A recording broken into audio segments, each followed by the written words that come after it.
আসসালামু আলাইকুম। মোহসেনা শাওন আপনাদের সবাইকে আমন্ত্রণ জানাচ্ছি এনটিভির দুপুরের খবরে। বিশ্বকাপ ফুটবল প্রসঙ্গ। বিশ্বকাপের প্রায় ১.৫ মাসের রোমাঞ্চকর লড়াইয়ের শেষ অধ্যায় আজ। নিউ জার্সির মেটলাইফ স্টেডিয়ামে বসছে ফাইনালের মহারণ। মাঠের লড়াইয়ের পাশাপাশি বিশ্বজুড়ে আগ্রহ তৈরি হয়েছে বর্ণাঢ্য সমাপনী আয়োজন নিয়েও।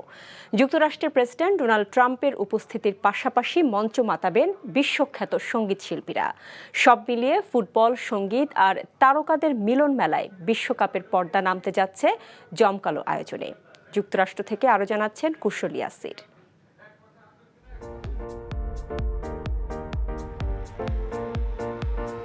৪ বছরের অপেক্ষার অবসান ঘটিয়ে আজ মিলবে নতুন বিশ্ব চ্যাম্পিয়নের পরিচয়।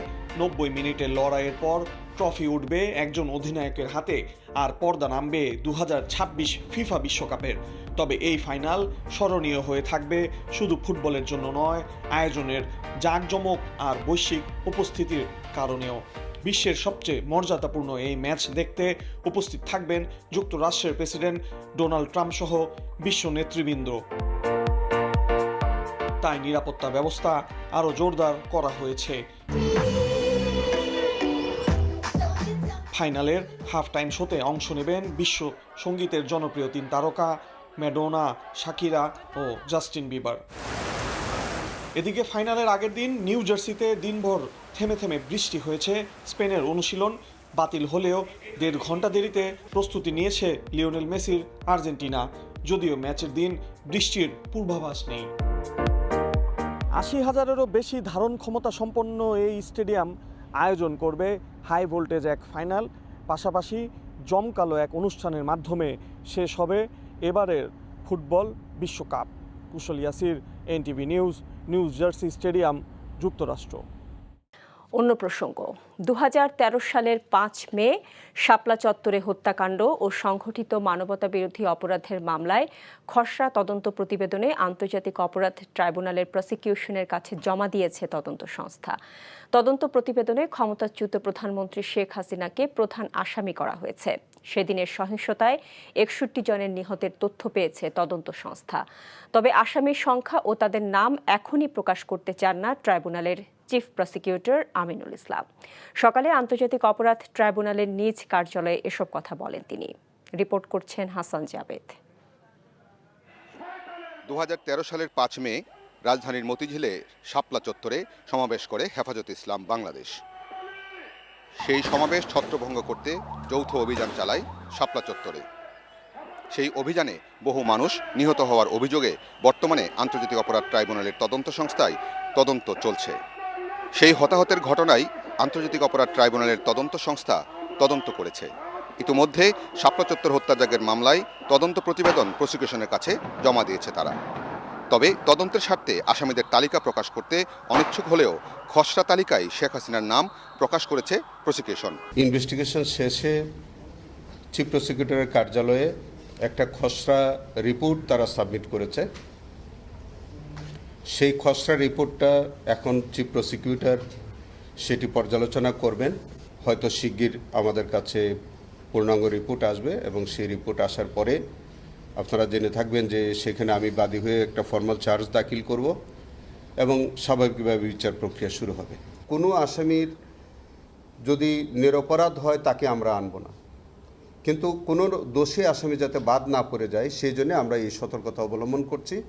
চিফ প্রসিকিউটর আরও বলেন, শাপলা চত্বর হত্যাকাণ্ডে ৬১ জন নিহতের তথ্য পেয়েছে তদন্ত সংস্থা, তবে নিশ্চিতভাবে শনাক্ত হয়েছে ৫৮ জন। খসড়া তালিকায় আমরা যেটা সংখ্যা পেয়েছিলাম এটা আপনাদের কাছে প্রকাশ করাই যায়।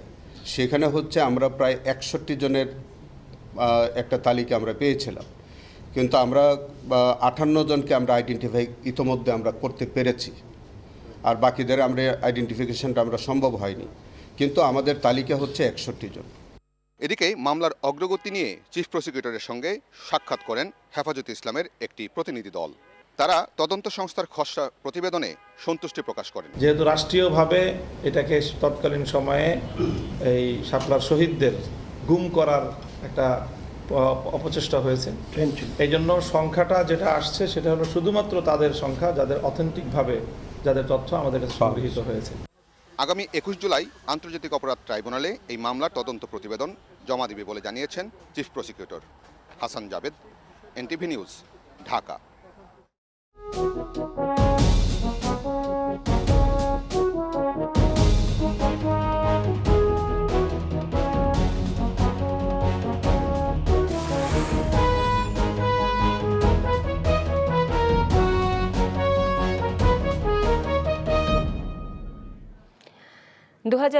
সালের 19 জুলাই এ দিনটি গণ অভ্যুত্থানের সবচেয়ে রক্তক্ষয়ী ও ভয়াবহতম দিনগুলোর অন্যতম। এদিনে রাজধানী ঢাকা ছাড়াও দেশের বিভিন্ন জেলায় বিক্ষোভ, সংঘর্ষ ও সহিংসতা ছড়িয়ে পড়েছিল। স্বৈরাচারী সরকার ক্ষমতার মসনদ ধরে রাখতে জারি করে কারফিউ। এদিন শিক্ষার্থী সাধারণ মানুষের উপর নৃশংস হামলায় হতাহতের সংখ্যা ছাড়িয়ে যায় কয়েকশো। পিচঢালার রাজপথ রঙিন হয় ছাত্র জনতার রক্তে।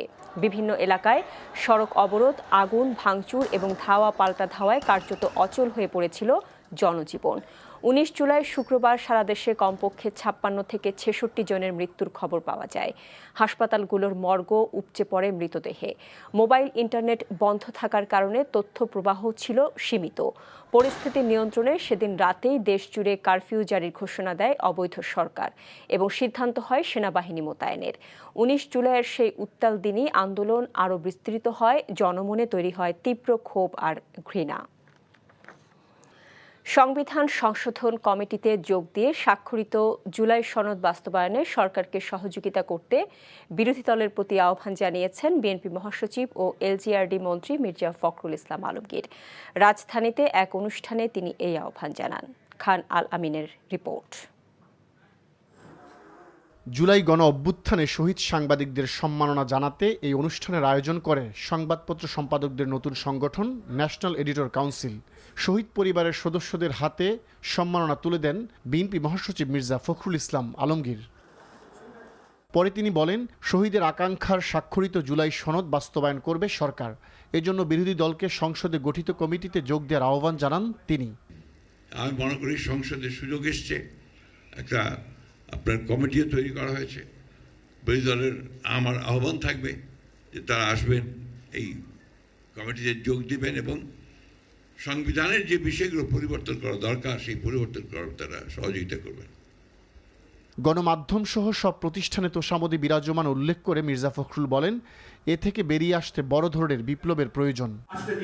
এদিকে স্থানীয় সরকার নির্বাচনে বিএনপির প্রার্থীদের উপর দলীয় সমর্থন থাকবে কিনা সে বিষয়ে এখনও কোনো সিদ্ধান্ত হয়নি বলে জানিয়েছেন দলের জ্যেষ্ঠ যুগ্ম মহাসচিব রুহুল কবির রিজভী। আমাদের প্রার্থীতা কিভাবে বাছাই হবে না হবে, এবার তো দলনিরপেক্ষভাবে নির্বাচন, দলনিরপেক্ষ বলছে যে দলের প্রতীক নিয়ে কোনো নির্বাচন হচ্ছে না। তো সেই ক্ষেত্রে কিভাবে হবে না হবে, সেই ক্ষেত্রে দল এবং আমাদের যে সর্বোচ্চ নীতি নির্ধারণী যে ফোরাম আছে তারা বসে পরবর্তীতে এটা জানাবেন। এখন পর্যন্ত এই বিষয়ে কোনো সিদ্ধান্ত হয়নি। নির্বাচন কমিশনে দলের বার্ষিক আয় ব্যয়ের হিসাব জমা দিয়ে তিনি বলেন, এবারের স্থানীয় সরকার নির্বাচন হবে নির্দলীয়। খান আলামিন, এনটিভি নিউজ, ঢাকা।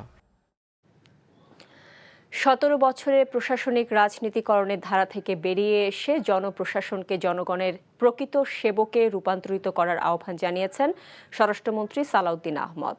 তিনি বলেন, জনপ্রত্যাশা পূরণে সরকারি কর্মকর্তা কর্মচারীদের সম্পূর্ণ রাজনৈতিক পক্ষপাত মুক্ত থেকে দেশপ্রেম, সততা ও পেশাদারিত্বের সাথে দায়িত্ব পালন করতে হবে। স্বরাষ্ট্রমন্ত্রী বলেন, তাদের সরকারের প্রতি জনগণের প্রত্যাশা রয়েছে এবং তা পূরণে প্রশাসনের প্রতিটি স্তরে স্বচ্ছতা ও জবাবদিহিতা নিশ্চিত করতে হবে। রাজধানীতে বিসিএস প্রশাসন একাডেমি মিলনায়তনে জাতীয় পাবলিক সার্ভিস দিবস উপলক্ষে 4 দিনব্যাপী শুরু হওয়া কর্মশালার উদ্বোধনী অনুষ্ঠানে তিনি এসব কথা বলেন। এই ছিল দুপুরের খবরে। এই খবরের ভিডিও সহ আপডেট জানতে ভিজিট করুন এনটিভি অনলাইন www.ntvbd.com। এছাড়াও এনটিভি জনপ্রিয় সব অনুষ্ঠান ও খবরের আপডেট জানতে ভিজিট করুন আমাদের ইউটিউব ও ভেরিফাইড ফেসবুক পেজ। 5টায় দেশের খবর দেখার আমন্ত্রণ রইল। এতক্ষণ সাথে থাকার জন্য সবাইকে ধন্যবাদ।